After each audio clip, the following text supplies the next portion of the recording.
Hello mga kamars, at meron nga po pala tayo ditong kamuting kahoy ng kasaba. At ito nga po pala ay 1 kilo. Natanggalan na din po natin ng ibutod, yung matigas po dito sa gitna. At atin po yang i-steam. Habang nga po pala tayo nagbabalat ng kamuting kahoy, ay nagpakulo na rin po tayo ng tubig. Titingnan po natin kung kumukulo na. Ayan, at kumukulo na po. At sasaklang na po natin yung ating i-steam na kamuting kahoy. Sasaklang na po natin yung ating kamuti na i-steam.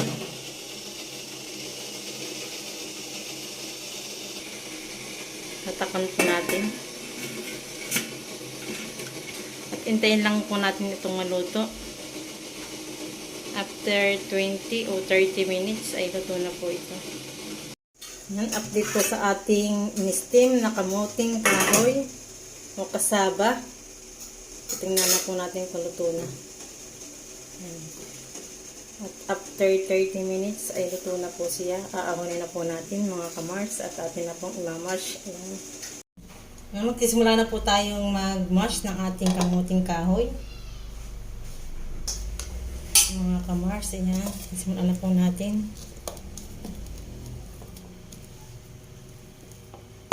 Mash lang po natin ito.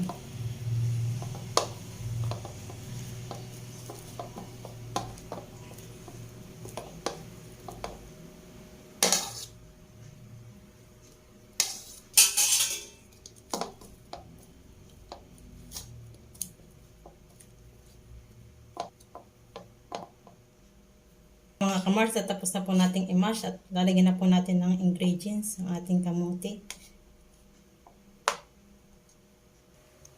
Uumpisahan na po natin maglagay ng ingredients sa ating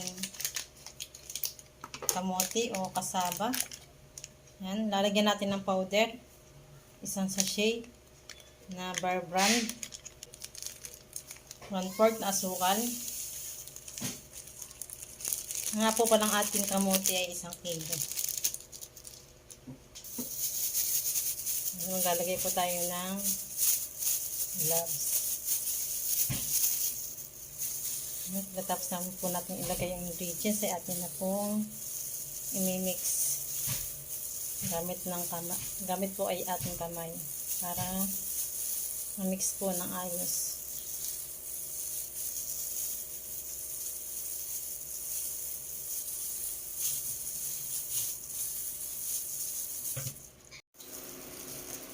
Yan, tapos na po nating i-mix yung ating mga ingredients at lalagyan din po natin ng itlog. 1 pong itlog.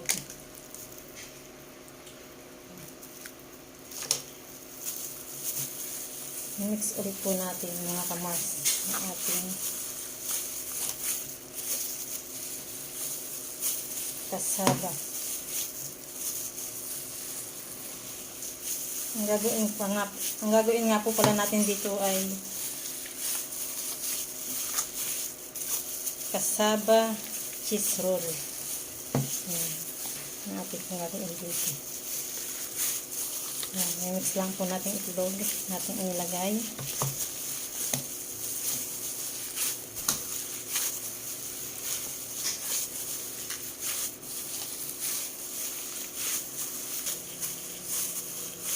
Mga kamars, ayan. Gagamit din po tayo ng breadcrumb, mga kamars. Ayan. Pasalin na po natin dito sa lalagyan. Ang ating breadcrumb. Gagamitin po tayo ng cheese, mga kamars. Ayan. Gagamitin nga po pala tayo ng measuring cup.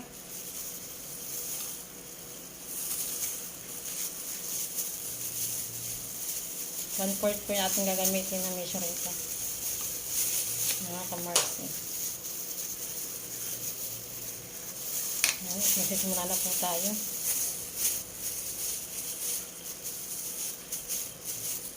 Kapalapadin lang po sa ating salad yung ating kamuti. Saka po lalagyan po natin ng cheese.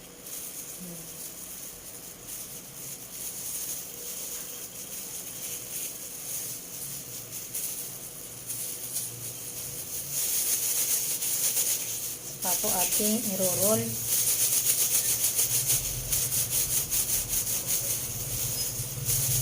Kamay lang po ang ating gamit ng pang-roll.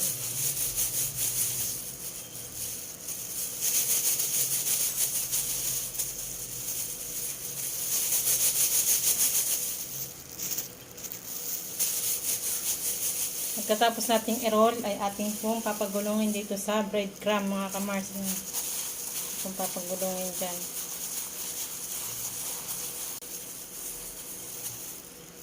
Yan na po ang ating napagulong.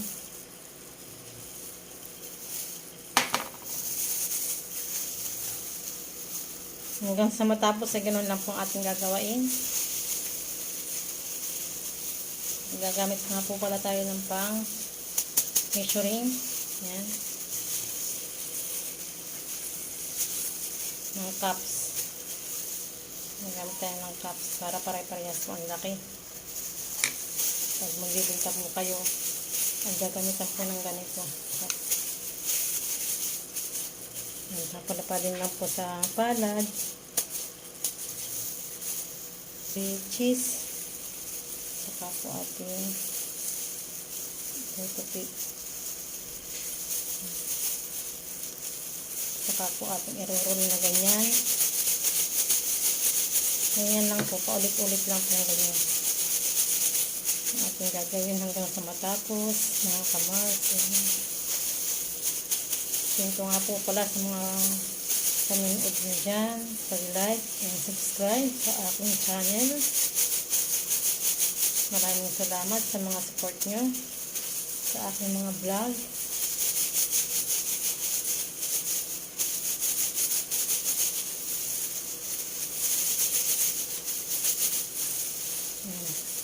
Tapos na po natin i-roll. At ating pong papagulongin dito sa breadcrumbs mga kamars. Ganyan lang po. Paulit-ulit lang po yan. Ganyan po. Ito ang malaki.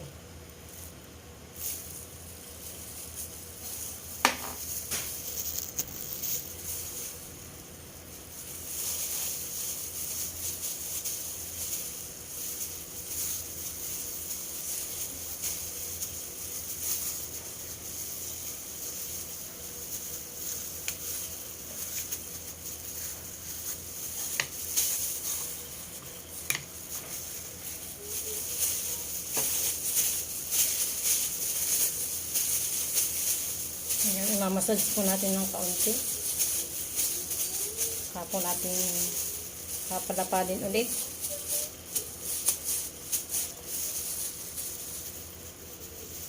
And then, lalagyan po natin ng cheese sa ibabaw. Saka po ating ulit tutupiin.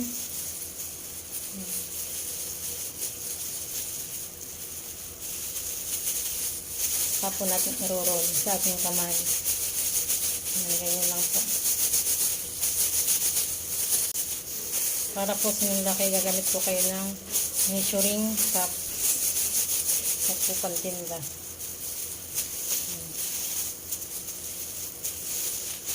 Yan po ang ating nagawa. Malaki. Malaki po yan. Mas mataba. Habang po papagulong po ulit natin sa breadcrumb.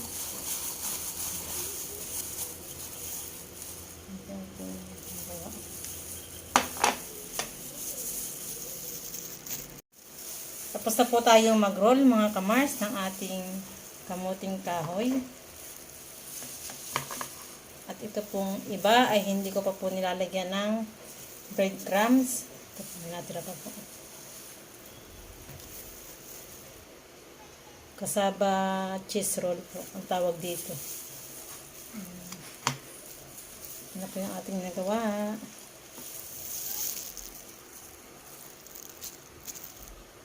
Magsisimula na po tayo magprito at may init na nga po pala ang ating mantika, mga kamars. At ibubuntog na po natin itong ating ginawa. At anim lang po ang ating piprito. Natin na pong bibilingin ang ating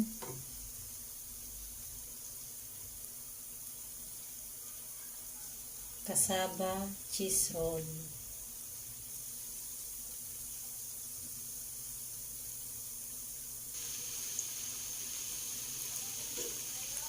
Mga kamars, at yan, nag-golden brown na po yung ating piniprito. Ibig sabihin lang po niyan ay pwede na pong ahunin at luto na ang ating ahunin na po natin ang ating cheese roll kasaba.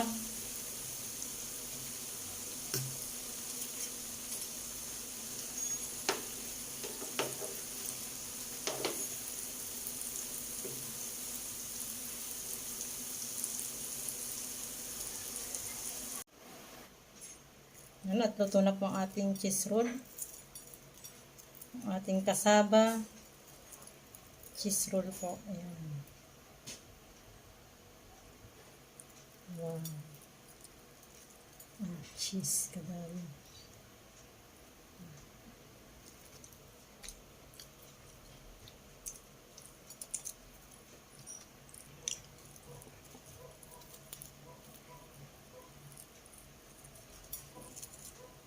Ayan.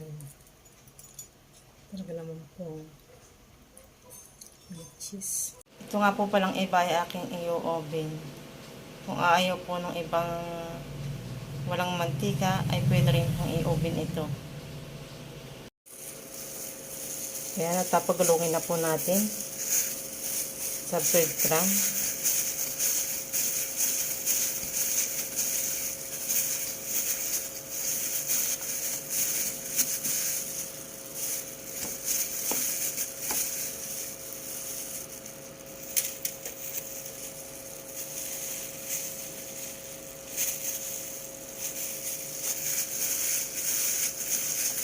Diyan po natin lalagay.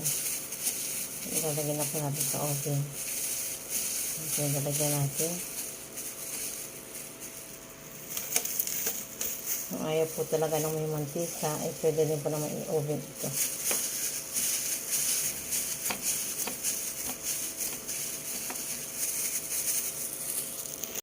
Isasaklang na po natin sa oven. At tapos na po natin pagulongin sa breadcrumb. Isasaklang na po natin.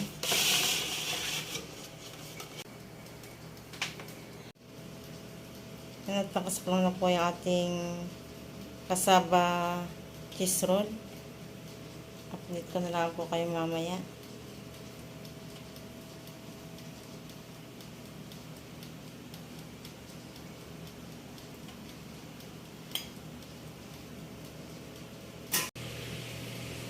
Mga kamars, malapit nang maluto at nagba-brown na siya.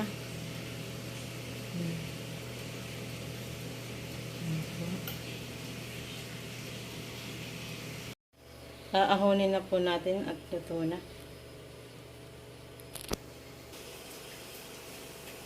Ito na po ang ating kasaba cheese roll. Ayan.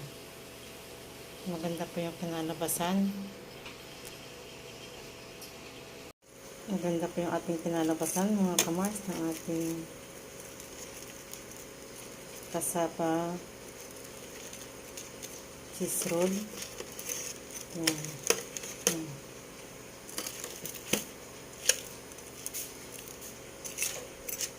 Wala pong mantika pag in-oven, pag pinirito, ang daming mantika. Sarap po yun.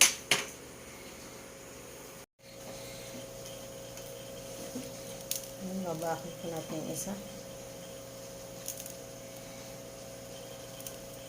At wow na wow. Tamak natin. Wala po siyang mantika. Parang mas maganda ay sa oven po lulutuin.